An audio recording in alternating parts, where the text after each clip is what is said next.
Happy Tuesday, everyone, and welcome to the Good Old Gamer. So we have some pretty interesting news stories that came up over the past 24 hours, including a few over the weekend. Looks like AMD's new Ryzen 6000 series APUs are more powerful than Nvidia's entry-level discrete graphics options at this point in time. So that's really excellent for anybody who wants a low-power, decent performing system.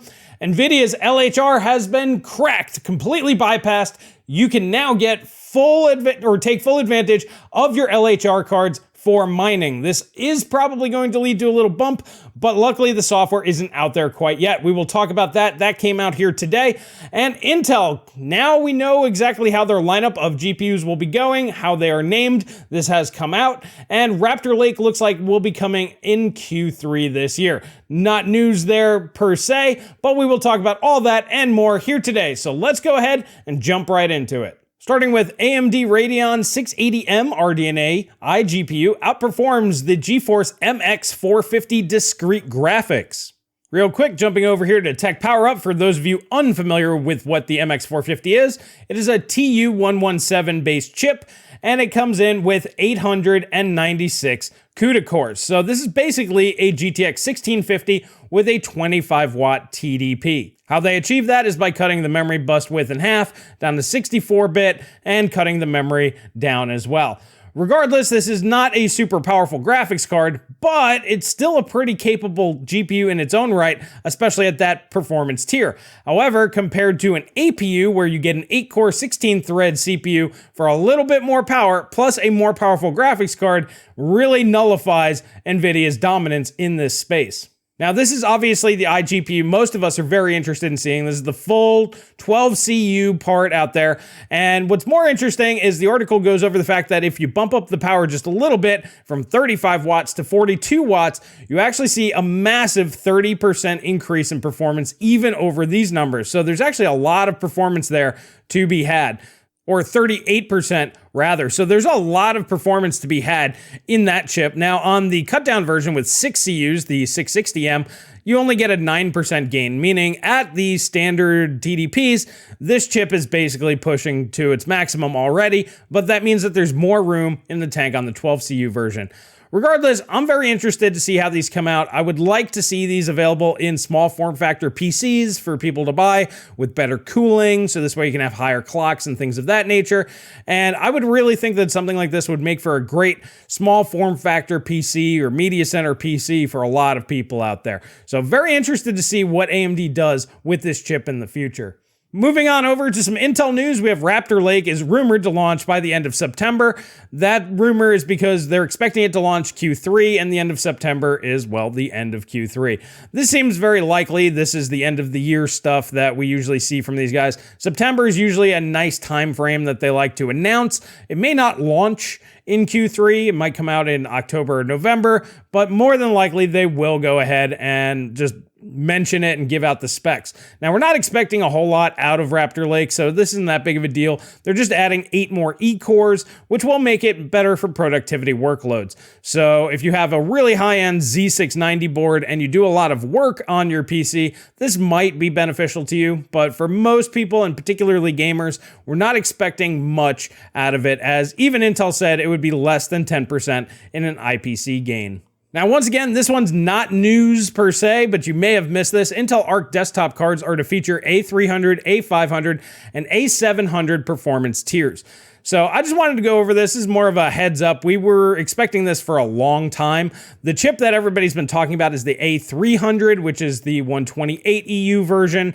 And that's basically the low end stuff that we've been hearing about. And I mean, it makes sense from Intel's perspective to name things this way. You have 26 letters in the alphabet. And that means you can get 26 generations and keep basically the same naming scheme. So they don't have to really worry about that, you know, the issues that Nvidia and AMD have run into with their weird naming schemes over the years. So anyways, the 300 class, a lot of people basically liken this to an i3. This is your entry level. This is the budget stuff.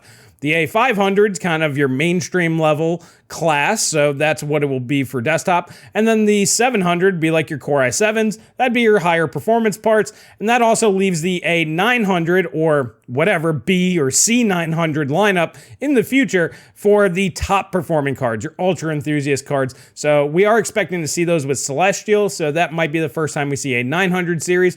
But I kind of like this naming scheme. That's why I wanted to bring it up. I think that this is good. It's clean. You know what series you're in. So you have like a 380. That's your high-end one. That'd be like your 6500 XT level. And then the A370 would be like your 6500 non-XT. So it's just going to keep it very easy for people to know what they're buying with Intel. And I like that. And I just wanted to bring that up real quick. Now, speaking of Intel Arc, the flagship card for Alchemist anyway, has been spotted with a core clock of 2.4 gigahertz. Now, that's not what's super interesting about this. What is super interesting is the leaked benchmarks that came out in OpenCL. And overall, we are seeing performance somewhere around a 2070 and RTX 2060 level. So basically a 5700 XT level. This is what my co-host on the Techonomics podcast, Paul from Not an Apple Fan, has been saying. His buddy who has one of these, that's kind of the level he's been seeing in reality. Now, granted, some of the benchmarks do show better performance than that, and these are not purely gaming tests, but still, that's kind of the range of performance that we are seeing with the top-end Arc GPU at this point in time. Now, a lot of people are upset by that, but that's not bad. It all comes down to price. If this is $300, $330, it will be significantly cheaper than what Nvidia and AMD are offering, and would be a great way for them to get into the market by offering a ton of value at a decent price point. So we'll just have to wait and see how that all goes. It's ultimately going to be price to performance, and if they can get more performance out of driver optimizations, things of that nature, we will have to wait and see. But right now, that's kind of the range that we're seeing from the Intel's flagship GPU, which, once again, this is their first foray. They're not coming out with high-end enthusiast cards, nor were they ever trying to. Now, switching on over to the big honcho in the GPU market, Nvidia, Jensen Huang not implementing any changes to Nvidia's strategy after failed ARM acquisition. So basically, Jensen just said, yeah, we're going to continue doing everything that we're doing. All of our roadmaps are unchanged, which really begs the question, why were they even trying to buy ARM if this changes nothing for them? I guess they just wanted it for more revenue, or they wanted tighter control over it. But honestly, okay, so they're not going to be changing direction. This isn't shaking them up at all. Cool deal. Good job. I guess whatever plans that they were going to do, they weren't announced, so they don't have to, backtrack on anything, which is also kind of smart. Now, personally, I'd really like to see Nvidia do something with ARM. We have the Shield TVs out there, and they're pretty cool. They're great little emulation machines. They can play AAA games, older games and stuff that have been ported, but I'd really like to see Nvidia try to take that over and basically make it into their own sort of console and give the current console guys some more competition. I think that that's a market that they could tap into very easily, as they already have the hardware. They just need to update it, make it faster. I would like to see that, but regardless, it looks like they're just going to continue doing their thing. So, okay. And now for the bad news. I don't know if this is bad news for Nvidia or not, but regardless, this is bad news for us. Nvidia RTX LHR BIOS V2 Unlocker supposedly removes mining hash rate limit for Ampere cards. So they say supposedly because the software that's in development on the back end is not available for the public yet. However, they are claiming to completely remove all of the LHR limitations by using a specific third-party driver and third-party BIOS software. Now, is this going to work? Is this a scam? Are they just going to be like killing people's GPUs? Who knows what this is really going to do? But if it works, now's a good time for this. Mining is on the decline. Now, this will keep some people in the game longer than they normally would, but at least it's happening now instead of like 6 months ago, where it would have just immediately kicked in and GPU prices would have basically gone skyrocketing just on news like this. I don't think this is going to have much of an effect on the current market where everything is, but we'll see how it goes. So crypto's taken a pretty big beating over the past few days here. As you can see, it has recovered a little bit. If we go to the 1 day, it's up 0.84% on the day, $21. It's not really a big deal. It's roughly flat, but it did take a little tumble earlier on. Regardless, as we can see, this is significantly lower than where we were about a week ago, and so on and so forth. So taking a look at February 15th, that's when we peaked. That is literally 1 week ago. Everything has dropped off since then. And we're getting into that head and shoulders that we were all expecting to see here, where we got a little bit of a recovery. Now it's getting back to where it was. So crypto isn't going up and away like a lot of people hoped. It's also not falling into the dumpster like a lot of other people hoped. So who knows how this new LHR news is really going to affect people. I think most people are probably going to wait and see what happens with the market before they go investing tons of money in graphics cards that may or may not actually make them money. So crypto seems to be on the back end. It's falling back down. It did have that little rally, but I mean, it had much lower highs than we'd seen previously, and it looks like it's going away. There's a lot of tensions and issues in the world that are driving a lot of market forces. Markets across the board are down due to Ukraine information, which I'm not going to go into. This is not a political channel, but it does affect the price of crypto, which then affects GPUs, which does affect you and I. So I do want to mention that there. Things are very volatile. Who knows what's going to actually happen? But the removal of LHR at this point in time, I don't think will be that big of a deal. The main thing that will happen is people that maybe have recovered their investment, they have their ROI on their graphics cards. If they can get that extra hash rate out of their GPUs, that might allow them to stay profitable where they wouldn't have before, and they might hold on to their cards a little bit longer. So the one thing that I think this may affect is the secondhand market. People just might hold on to their cards a little bit longer, get some more money out of them.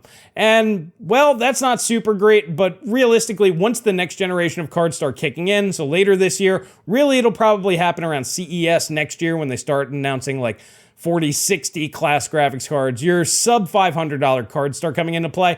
Then I think we're going to start seeing just regular gamers starting to sell their cards. And then the mining community will have to go, well, the prices are being deflated and it's either shit or get off the pot time. And I think that a lot of these guys will sell at that point. So we just might not see a lot of secondhand super deals going on before the next generation of graphics cards if this LHR removal goes on. That's really the only effect that I see it having. You can let me know what you guys think down in the comment section below on that. Now, the other bit of news that's really interesting to me was the AMD APU. 12 CUs coming in faster than the MX450. We're probably looking, if you're talking about a desktop graphics card, somewhere in the range of maybe at best a 1050 Ti, in between a 1050 and 1050 Ti.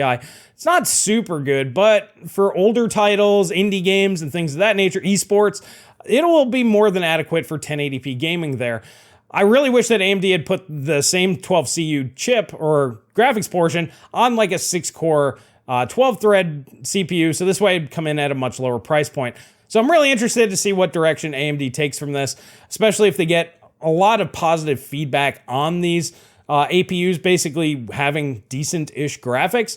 Maybe they'll go ahead and start supplying the market. We can start seeing little tiny, thin client-sized machines come out at reasonable price points. Personally, I would like to see one of these in a complete system with RAM, with storage, with everything, coming in under 500. Even under 400 would be excellent. But maybe bare bones at 400 and complete system at 500. I think that these things would fly off the shelf. So hopefully some system integrator out there, a big one like Dell, HP, Lenovo, one of those guys says, hey, look, send us 10 million of these things, and they flood the market with these at very affordable prices, low margins, but high volume sales. And I think the market is ready for some devices like that. The Steam Deck is proof that people don't care that much about performance. Some people do, but people just want something that's good and good value.